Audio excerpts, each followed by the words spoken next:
Halo hai teman-teman, ada saya lagi Aryan Surya dari Pagar Kehidupan sebagai sahabat kamu yang selalu setia menemani kamu di telinga kamu ya pastinya setiap saat saya memberikan video kepada kamu. Nah di materi-materi kemarin saya sudah banyak sekali memberikan pencerahan buat kamu semua mengenai hal-hal yang berhubungan dengan kehidupan ya. Mulai dari percintaan, keuangan, bahkan sampai karir ya. Jadi bagi kamu penggemar Pagar Kehidupan, saya jamin insya Allah dengan izin Tuhan hidup kamu bisa menjadi lebih baik asalkan syaratnya cuma dua. Mau terus dengar Pagar Kehidupan dan yang paling penting adalah praktek. Nah ini dia. Ngomong-ngomong soal praktek teman-teman, kali ini saya punya satu hal lagi yang penting untuk kamu praktekkan seandainya kamu ingin merubah hidup kamu ke arah yang lebih baik pastinya ya. Nah kali ini kita akan praktek apa mas bro? Kali ini kita akan praktek mengenai bagaimana cara ajaib saya di dalam mencari rejeki. Betul, saya namakan ini ajaib karena cara ini bisa jadi memang terkesan tidak masuk akal, tetapi kalau kamu mau praktek, cara ini ajaibnya bisa mendatangkan rezeki lebih banyak buat kamu. Sudah siap? Siap pastinya ya. Oke, kita langsung praktek aja.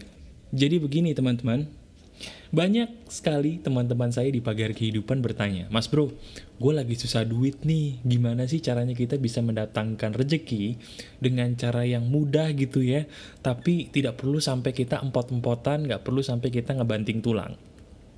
Gini teman-teman, saya paling bingung jujur kalau ada orang yang mengatakan kerja keras itu harus sampai banting tulang.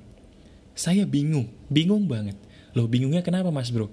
Saya bingung, kenapa tulang yang capek-capek Tuhan ciptain untuk kita berdiri tegak, malah kita banting-banting? Saya nggak percaya sama sekali dari kecil bahwa yang namanya pekerjaan itu harus sampai banting tulang, harus sampai keringet berdarah-darah. Itu menurut saya mohon maaf konyol. Lah, tapi kan emang bener gitu mas bro, kita diajarin di sekolah kita harus kerja keras untuk dapat banyak duit. Nah itulah, salahnya kita punya sistem pendidikan yang salah. Sistem pendidikan kita ngajarinnya seolah-olah kalau lu pengen jadi orang kaya, lu harus kerja keras, suka nggak suka, lu harus kerja keras, banting tulang, lu banting-banting. Kalau nggak kerja keras, lu pasti mati, lu pasti gagal. Itu yang diajarkan sekolah sampai kita lulus. Itu yang diajarin sekolah, ya kan? Nah, celakanya semua orang terlanjur percaya dengan filosofi yang diajarkan sekolah kita tersebut. Padahal itu salah besar, teman-teman.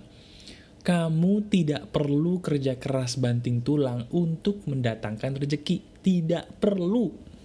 Nah, terus gimana caranya mas bro? Kalau kita nggak perlu banting tulang, terus kita pengen dapat banyak uang, tolong ajarin dong. Nah, caranya adalah sederhana. Begini, saya kalau ditanya, misalnya ada orang nanya gitu, cara lu cari duit gimana sih? Saya akan langsung bilang begini, kamu harus tahu bahwa yang namanya uang itu sama seperti perempuan. Bagi yang laki-laki dengerin ya, uang sama seperti perempuan. Samanya di mana mas bro? Samanya begini, perempuan kalau semakin dikejar, mereka akan menjauh. Tapi begitu kita nggak kejar, perempuan tiba-tiba datang. Bener apa enggak?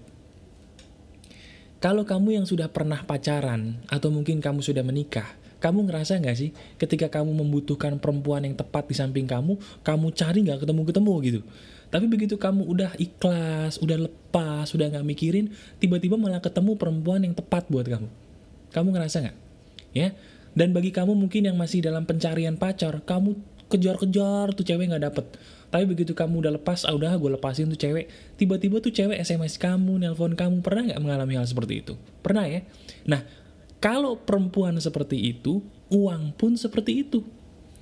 Uang tuh, kalau kamu kejar, kamu justru akan dipermainkan oleh uang.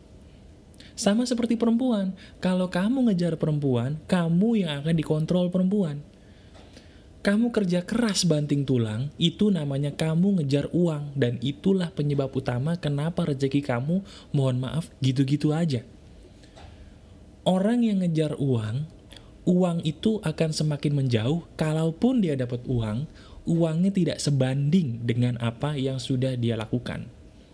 Sekarang saya tanya, bagi kamu yang sering kerja lembur hanya demi uang, saya tanya, kamu ngerasa puas nggak sih dengan pendapatan kamu setelah kamu kerja lembur? Bagi kamu yang sekarang mungkin kerja keras sebanting tulang berdarah-darah, jujur dari hati yang terdalam saya tanya, kamu puas nggak dengan penghasilan kamu saat ini setelah kamu lembur dan kerja keras banting tulang? Puas nggak? Sebagian besar orang akan mengatakan, tidak puas mas bro. Kayaknya gue ngerasa apa yang gue kerjakan tidak sebanding dengan apa yang gue dapat. Betul? Kalau memang itu betul, itulah kesalahan terbesar kamu karena kamu mengejar uang, karena kamu menyediakan diri untuk dikontrol uang. Itu kesalahan kamu. Nah, terus kalau itu kesalahan gue mas bro, terus cara ngobatinya bagaimana? Cara ngobatinya adalah begini, kalau saya di posisi kamu, saya selalu pertama kali akan mengatakan kepada diri saya sendiri perkataan begini, saya lebih berharga daripada uang. Karena saya lebih berharga daripada uang, saya tidak mau dalam tanda kutip menyembah uang, apalagi sampai mengejar-ngejar uang. Yang saya lakukan adalah, dengarkan baik-baik, yang saya lakukan adalah memancing uang, memancing rejeki. Itu yang saya lakukan. Nah, kalau memancing berarti kita kayak ikan dong bro. Bener. Sekarang kamu pikirin, kalau kita mancing ikan, kamu apa yang kamu kerjakan ketika kamu mancing ikan? Kamu akan milih umpan yang terbaik, kamu akan memilih alat pancing yang cocok, dan kamu akan tinggal duduk menanti ikan mana yang mau mencapit umpan kamu tinggal tarik kan? Nah, rezeki pun seperti itu. Cara mencari rezeki yang paling bagus adalah dengan cara dipancing. Cara mencari jodoh atau perempuan yang paling bagus juga dengan cara dipancing, sama. Nah, cara mancingnya gimana mas Bro? Cara mancingnya adalah, kalau rezeki, dengarkan baik-baik, rezeki itu terpancing menggunakan 3 hal. Yang pertama, menggunakan sedekah dengan barang yang kamu cintai. Oke, sedekah dengan barang yang kamu cintai. Yang kedua, rezeki itu akan terpancing menggunakan syukur yang dalam dengan teknik yang kemarin saya ajarkan. Dan yang ketiga, rezeki itu pun akan selalu mendatangi diri yang berkualitas. Cuman 3, sedekah, syukur, dan diri yang berkualitas. Kalau perempuan gimana mas bro? Perempuan juga sama. Perempuan yang pas buat kamu akan terpancing menggunakan sedekah yang ikhlas, syukur yang dalam, dan kualitas diri yang memang ada dalam diri kamu. Kalau masalah sedekah mas bro, gue udah belajar dari lu kemarin. Alhamdulillah. Kalau syukur, gue juga udah belajar dari lu mas bro. Gue udah bisa bersyukur. Nah tapi nomor 3 ini nih gimana nih? Maksudnya kualitas yang ada dalam diri itu gimana? Gini teman-teman. Kamu, saya, dan semua orang yang ada di sekitar kamu, itu diciptakan Tuhan pasti ada kelebihan.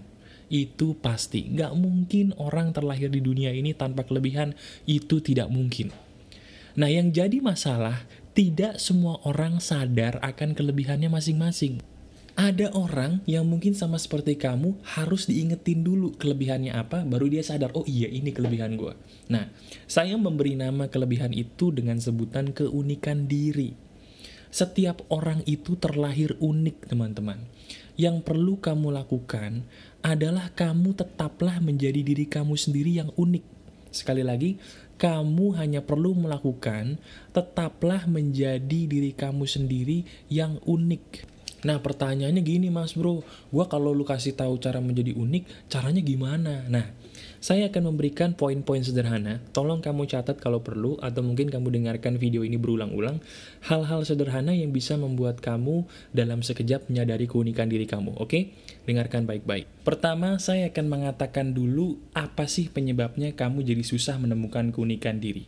Penyebab kamu susah menemukan keunikan diri kamu sendiri adalah kamu menjadi tidak tahu keunikan diri kamu apa karena kamu gampang terpengaruh dengan orang lain. Itu penyebabnya. Kamu melihat teman kamu lebih ganteng daripada kamu ngerasa jelek. Padahal kamu ganteng, hanya versi gantengnya berbeda. Ganteng kamu mungkin hitam manis, nggak kayak teman kamu gantengnya mungkin ganteng putih bersinar gitu. Tapi kamu hitamnya hitam manis, dia putih bersinar, sama-sama ganteng, oke? Atau bisa juga ada hubungannya dengan pekerjaan. Mungkin kamu minder ngeliat teman kamu kerja kantoran sukses, padahal jiwa kamu, jiwa pengusaha. Kalau kamu minder ngeliat teman kamu sukses jadi karyawan, kamu akan berusaha untuk jadi karyawan, padahal jiwa kamu, jiwa pengusaha. Itu yang menyebabkan kamu kehilangan diri sendiri, karena kamu terpengaruh dengan mudahnya dengan orang lain. Betul nggak? Nah, sekarang yang saya minta tolong kamu untuk lakukan adalah pejamkan mata kamu. Pertama, kamu sekarang pejamkan mata kamu. Oke, sambil kamu pejamkan mata, kamu pikirkan hal apa yang baru saja terjadi dalam hidup kamu yang membuat kamu bahagia ketika melakukan itu. Coba, ada nggak hal apa sih yang baru saja terjadi dalam hidup kamu yang kamu kalau ngelakuin itu tuh happy? Contohnya, mungkin kamu baru main game happy, mungkin kamu baru main bola happy, mungkin kamu baru nyanyi happy. Ada nggak hal yang ketika kamu melakukan itu, baru-baru ini deh, kamu happy? Coba pikirin, sambil merem. Ada nggak? Dari hal yang membuat kamu bahagia tersebut, kamu tanya, gue bahagianya kenapa ya? Apa karena gue mungkin main game? Apa karena mungkin gue ngomong? Apa karena mungkin gue nyanyi? Apa karena mungkin gue masak? Apapun yang menjadi hal penyebab kamu happy tadi, bisa jadi itu bagian dari keunikan karakter kamu. Misalnya gini, Mas bro, gue kalau misalnya megang benang, gue happy gak tahu kenapa ya. Nah, bisa jadi keunikan diri kamu adalah segala sesuatu yang berhubungan dengan binatu atau jahit-menjahit. Itu baru soal kesukaan. Begitu juga dengan pakaian. Kayaknya gue nyaman deh kalau misalnya ke mall, gue cuman pakai baju kaos doang sama celana jeans sama sepatu sendal. Kayaknya gue kalau ngikutin temen gue dengan gayanya metroseksual, gue gak nyaman deh. Nah, kalau kamu seperti itu, jadilah seperti itu. Jangan meniru orang lain, itu kuncinya. Sekali lagi, jangan meniru orang lain sedikit pun. Jadilah diri kamu sepenuhnya, seuniknya. Kamu perlu ingat teman-teman, tolong ingat baik-baik. Uang tidak membutuhkan orang pintar. Uang membutuhkan orang yang pintar memancing mereka. Sekali lagi saya ucapkan, uang tidak membutuhkan orang pintar. Tapi uang membutuhkan orang yang paham betul bagaimana cara memancing mereka dengan keunikan diri mereka. Perempuan pun juga begitu. Perempuan tidak butuh cowok ganteng, perempuan tidak butuh cowok tajir. Yang dibutuhkan perempuan yang baik-baik ya. Yang dibutuhkan perempuan yang baik-baik adalah kamu yang percaya diri dengan keunikan diri kamu sendiri. Titik. Jadi sekarang, saya nggak mau lagi kalau misalnya anak-anak pagar kehidupan bingung. Bingung mencari duit itu caranya gimana? Cara mencari duit yang paling efektif, pancing dengan 3 hal tadi. Sekali lagi saya ingetin, pancinglah menggunakan sedekah, pancinglah menggunakan syukur yang dalam, dan pancinglah untuk selalu percaya diri dengan keunikan yang sudah Tuhan kasih ke dalam diri kamu sepenuhnya. Cukup itu saja. Ya. Nah, terus gitu doang bisa dapat duit mas bro? Bisa. Asal kamu melakukan satu hal lagi. Nah, satu hal ini nih yang penting sebelum kita berakhir ya. Satu hal ini yang disebut dengan pemahaman akan kuasa Tuhan. Teman-teman, saya kasih tahu, mau kamu agamanya apapun, mau kamu percaya Tuhan atau enggak, di dalam semesta alam ini berlaku sebuah hukum. Hukum yang disebut dengan hukum kebijaksanaan Tuhan. Artinya, semua hal dalam hidup ini, mau kamu sadari atau enggak, semua sudah ada yang mengatur. Dalam semesta alam ini, ada yang mengatur rezekinya ke orang yang tepat, di waktu yang tepat, dan jumlahnya pun pasti tepat. Gak percaya? Nah, coba kamu pikirin baik-baik. Bagi kamu yang sekarang pernah bersedekah makanan ke orang-orang yang susah di jalan, kamu pikirin deh, kapan terakhir kali kamu bersedekah makanan ke orang susah yang ada di jalan? Sekarang kamu coba pikir, apakah orang yang kamu sedekahi makanan di pinggir jalan waktu itu menyadari bahwa pada waktu itu dia akan mendapatkan makanan dari kamu? Dia bakal ngira nggak kalau pada waktu itu dia akan mendapatkan makanan dari kamu?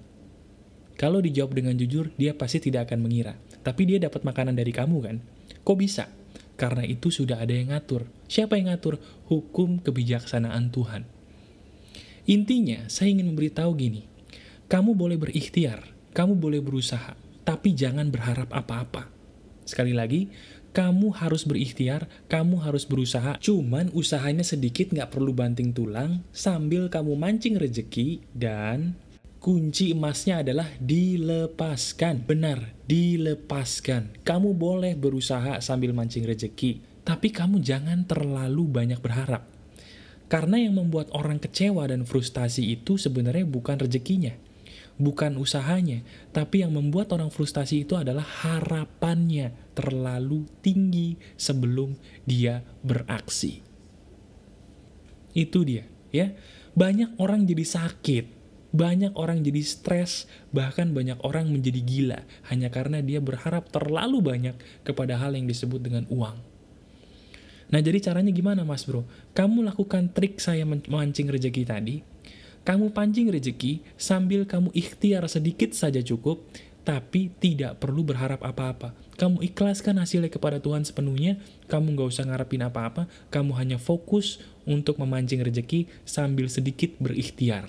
Nah, ajaibnya di sini teman-teman. Ketika kamu memancing rezeki menggunakan sedekah, syukur, dan keunikan diri, kemudian kamu ikhtiar sedikit aja, lalu setelah itu kamu ikhlas kepada Tuhan hasilnya apapun, di situ ada keajaiban. Percaya atau enggak, itu fakta. Oke, ingat, yang membuat kamu frustasi bukan pekerjaan kamu, tapi harapan kamu yang terlalu tinggi, dan juga yang membuat kamu frustasi adalah cara kamu yang salah di dalam mencari rezeki, dan kamu juga harus ingat, rezeki itu dipancing, bukan dikejar. Pancinglah rezeki, dan ikhtiarlah sedikit, sambil kamu tidak perlu berharap apa-apa, nikmati saja prosesnya, maka keajaiban akan segera terjadi. Kalau ini bisa terjadi dalam hidup saya yakin ini juga pasti bisa terjadi pada hidup kamu. Praktekkan apa yang saya katakan ini, dan lihat hasilnya, semua pasti akan berbeda dibandingkan sebelumnya. Saya Aryan Surya dari Pagar Kehidupan, keep spirit, keep sharing, and keep loving. Bye-bye.